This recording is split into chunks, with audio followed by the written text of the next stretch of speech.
চেঁচা চেঁচা বুলি ইয়াতো নহয় তুমি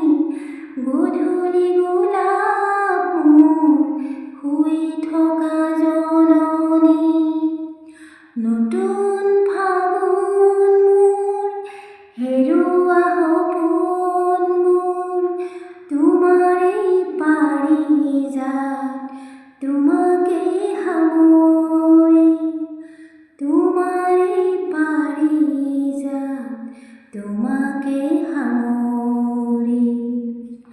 ঘুপুতে বুকুতে অকলে এৰি থৈ কতিনো থাকাগৈ তুমি হিয়াৰে কোণতে অশ্ৰু বাগৰি এতিয়া নীৰৱ হৈ তুমি